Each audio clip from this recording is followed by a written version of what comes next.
Good evening every student. तो आप सभी का हमारे चैनल हरी सेठानी 541 में स्वागत है। तो आजकल हमने जो है हिमज्योति स्कूल देहरादून का जो एंट्रेंस एग्जाम होने वाला है उसकी सीरीज हमने यहाँ पर स्टार्ट की है। तो आज की वीडियो में हम देखेंगे, मैं जो लाई हूँ आपके लिए जीके के जनरल नॉलेज के क्वेश्चन यहाँ पर लेके आई हूँ। तो हमने हिमज्योति स्कूल में जो जो भी क्वेश्चन जनरल नॉलेज में आते हैं उसका एक model paper previous year papers के साथ साथ उसको देख के हमने यहाँ पर एक मॉडल पेपर आपका बनाया है। तो इस प्रकार के क्वेश्चन आपको वहाँ जनरल नॉलेज में देखने को मिलेंगे। पिछली वीडियो में भी हमने मैथ्स के, इंग्लिश के और हिंदी का मॉडल पेपर आपके साथ शेयर किया था। होप आप सभी उन पेपरों के साथ साथ अपनी तैयारी जारी रख रहे होंगे और खूब ज्यादा जो है प्रैक्टिस कर रहे होंगे। तो आज हम देखेंगे, हमने जनरल नॉलेज के जो क्वेश्चन यहाँ पर आपको नोट करवाए हैं, इस क्वेश्चन के आंसर आपने कैसे लिखने हैं और इन क्वेश्चनों को देख के अन्य क्वेश्चन आपको कैसे तैयार करने हैं, कैसे प्रैक्टिस करनी है, तो आज की वीडियो में हम देखेंगे। तो हम देखते हैं जनरल नॉलेज का, हम यहाँ पर पहला क्वेश्चन देखते हैं, उत्तराखंड का उच्च न्यायालय कहाँ है। तो हम देखेंगे हर एक राज्य, भारत में जितने भी राज्य हैं उनका अपना एक क्या होता है, उच्च न्यायालय होता है। इसका मतलब है हाई कोर्ट। तो हाई कोर्ट जो है, उत्तराखंड का जो हाई कोर्ट है वो है नैनीताल जिले में जो है उत्तराखंड का उच्च न्यायालय है, जिसे हम क्या कहते हैं, नैनीताल को सिटी ऑफ लेक, झीलों की नगरी भी हम इसे कहते हैं। तो जो उत्तराखंड का जो उच्च न्यायालय हो गया वो हो गया नैनीताल। अब देखो जो हिमज्योति स्कूल है, तो हिमज्योति स्कूल में उत्तराखंड के साथ साथ सिक्किम के बच्चे भी वहां पे लिए जाते हैं। तो अब हम देखेंगे उत्तराखंड का उच्च न्यायालय तो हमें पता चल गया। अब हम देखेंगे सिक्किम राज्य का जो उच्च न्यायालय है वो कहाँ है, क्योंकि सिक्किम राज्य के बच्चे भी एंट्रेंस एग्जाम में वहां पे शामिल होते हैं, तो सिक्किम राज्य के बारे में भी वहां पे पूछा जाएगा। तो सिक्किम राज्य का जो उच्च न्यायालय है वो भारत का सबसे छोटा उच्च न्यायालय है, जो कि कहाँ है, उसका मुख्यालय जो है गंगटोक में है, जो उसकी कैपिटल है सिक्किम राज्य की गंगटोक। तो वहां पे जो है सिक्किम राज्य का उच्च न्यायालय है। तो आपको दो चीज याद करनी है, उत्तराखंड का उच्च न्यायालय है नैनीताल में और सिक्किम राज्य का उच्च न्यायालय कहाँ है, गंगटोक में है, और ये सबसे छोटा उच्च न्यायालय है।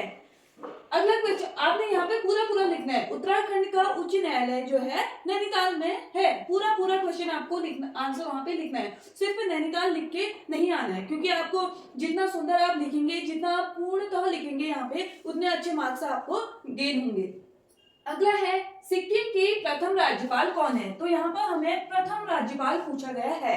तो सिक्किम राज्य इसलिए पूछा गया है क्योंकि वहां पे सिक्किम राज्य के बच्चे भी एंट्रेंस एग्जाम में शामिल होते हैं, सिर्फ सिक्किम के और उत्तराखंड के, इसलिए दो ही राज्य के बारे में आपको वहां पे पढ़ के जाना है। तो सिक्किम राज्य की जो प्रथम राज्यपाल है वो है बीबी लाल, जो है वो है सिक्किम राज्य के प्रथम राज्यपाल। इनका नाम है बिपिन बिहारी लाल, इनका नाम है।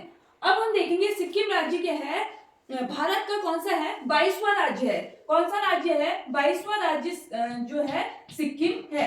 अब हम देखेंगे सिक्किम राज्य की स्थापना कब हुई थी। तो आप अपने नोटबुक में लिख लीजिए, सिक्किम राज्य की स्थापना हुई थी 1975 में, सिक्किम राज्य की स्थापना हुई थी। अब हम देखेंगे सिक्किम राज्य की जो राजधानी है वो कहाँ पे है, गंगटोक में। ये भी आप अपनी नोटबुक में नोट कर लो, क्योंकि सिक्किम राज्य से कुछ भी पूछा जा सकता है वहां पे।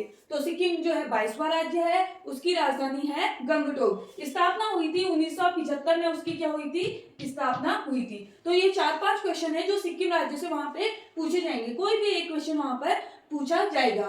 और वर्तमान राज्यपाल की बात करें तो एक ही मात्र इनके वर्तमान राज्यपाल हैं। अगला देखेंगे हम, क्वेश्चन नंबर 3 है, छोटे से बीज से बड़ा पौधा बनाने के लिए किन किन घटकों की आवश्यकता होती है। तो हम देखेंगे जब हम छोटा सा बीज बोते हैं, कोई भी बीज बोते हैं, तो सबसे पहले हम उसे कहाँ बोते हैं, मिट्टी में बोते हैं। तो सबसे पहले उसके लिए क्या चाहिए, सॉइल, फिर उसमें क्या डालते हैं, हम खाद डालते हैं। तो खाद के बाद हम देखेंगे तो हम उसमें उसके लिए पानी और वायु, हवा बहुत जरूरी है। तो उसके बाद पानी, वायु और सूर्य का प्रकाश, बिना सूर्य के प्रकाश से कोई भी पौधा जो है, कोई भी बीज जो है बड़ा नहीं हो सकता है। तो हम देखेंगे, हम नॉर्मली अपने घर में भी जो बीज बोते हैं तो उसमें हम क्या करते हैं, बीज को सबसे पहले हम खेत में बोते हैं। तो खेत में क्या होती है, मिट्टी होती है। तो मिट्टी होती है, उसके बाद हम पौधा अच्छा होगा इसलिए हम क्या करते हैं, उसमें फर्टाइल करने के लिए खाद डालते हैं। फिर उसके में हम पानी डालते हैं और रोज सूर्य का प्रकाश मिलता है, हवा जो है नेचर से मिलती है। तो इस प्रकार जो हमारा छोटा सा बीज है वो क्या बन जाता है, पौधा बन जाता है। अगला हम देखेंगे खून का लाल रंग किसके कारण होता है?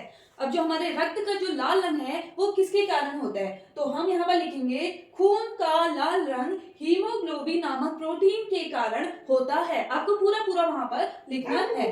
तो अब हम देखेंगे जो हीमोग्लोबिन नामक प्रोटीन होता है उसमें क्या होता है, हीमोग्लोबिन नामक प्रोटीन में जो आयरन होता है, आयरन जो है ऑक्सीजन के साथ रिएक्ट करके उसके साथ मिलकर क्या होता है, हमें खून का रंग जो है लाल दिखाई देता है। तो हीमोग्लोबिन में क्या होता है, हीमोग्लोबिन प्रोटीन में क्या होता है, आयरन भी होता है। आयरन जो है ऑक्सीजन के साथ मिलकर जो है हमें रक्त का जो है लाल रंग वहां पर दिखाई देता है।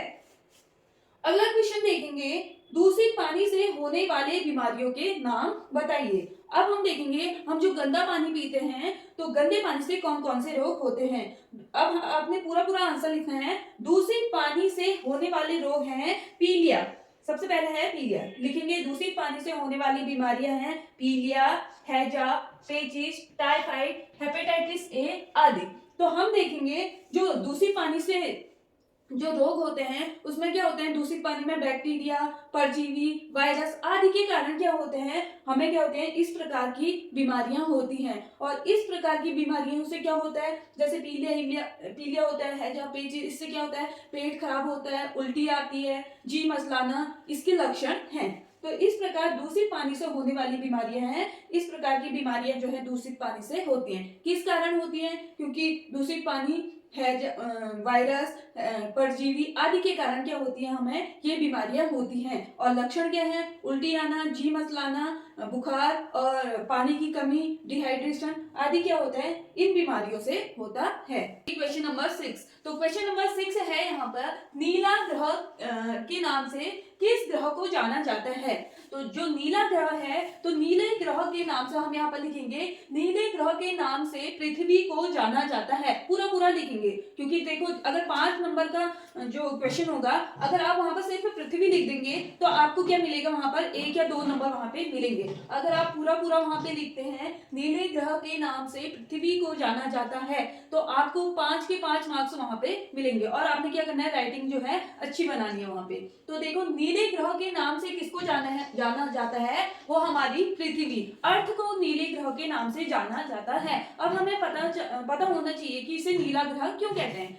तो हम देखेंगे जो पृथ्वी है, हमारी अर्थ है, उसका 71% भाग जो है पानी से जो है घिरा रहता है। तो हम देखते हैं जब अंतरिक्ष यात्री देखते हैं तो पृथ्वी जो हमारी अर्थ है वो पानी के कारण जो है पूरी नीली दिखाई देती है। इस कारण वहां से देखते हैं तो नीला जो पानी हमें दिखता है यहाँ पर पृथ्वी, इस कारण जो है पृथ्वी को हम क्या कहते हैं, नीला ग्रह कहते हैं। तो आपको कारण भी पता होना चाहिए और आंसर भी पता होना चाहिए। अगला है, रिकेट्स मुख्य रूप से किस विटामिन की कमी से होता है। जो रिकेट्स बीमारी होती है वो किस विटामिन की कमी से होती है। तो हमें लिखना है यहाँ पर, रिकेट्स विटामिन डी की कमी के कारण होता है। अब हम देखेंगे रिकेट्स में क्या होता है। तो रिकेट्स में जो इसके लक्षण है, रिकेट्स के लक्षण किसी बच्चे में दिखाई देंगे तो वो क्या दिखेगा, उसकी हड्डियां आपको दिखाई देंगी, बहुत कमजोर सूखा हुआ वो बच्चा दिखेगा। तो विटामिन डी की कमी के कारण क्या होता है, रिकेट्स नामक बीमारी होती है। इसमें क्या होते हैं, हड्डियां कमजोर होती हैं। और कैल्शियम और फॉस्फेट, जैसे कैल्शियम की कमी होती है उसमें भी क्या होती है, हड्डियां कमजोर हो जाती है। तो कैल्शियम और फॉस्फेट की कमी के कारण भी क्या होती है, रिकेट्स नामक बीमारी होती है।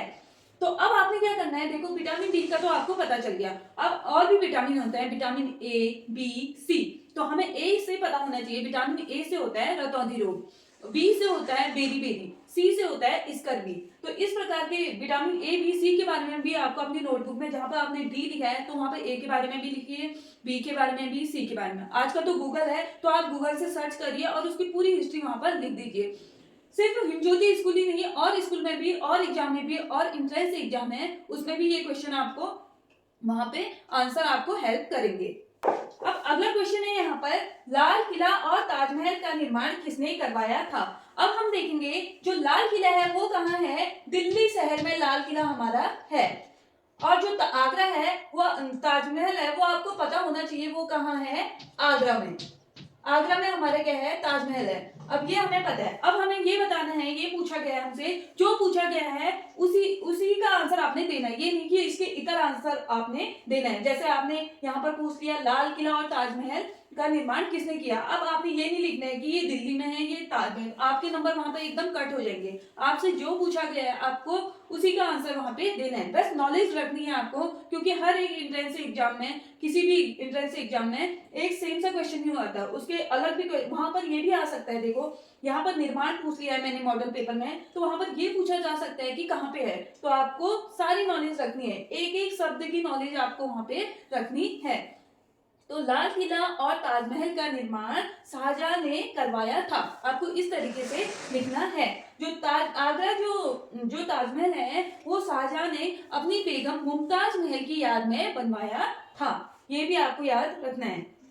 अगला क्वेश्चन जो है वो आपके लिए है। तो अगला क्वेश्चन क्या है, फूलों की घाटी कहाँ स्थित है। तो इसका आंसर आपको कमेंट बॉक्स में करना है। इसके साथ साथ ही देखना है फूलों की घाटी कहाँ है, किसने उसकी खोज की थी और कौन से राज्य में है। ये सब हिस्ट्री आपको कमेंट बॉक्स में लिखनी है, ताकि आप जितना ज्यादा सर्च करोगे उतनी आपकी नॉलेज जो है बढ़ेगी।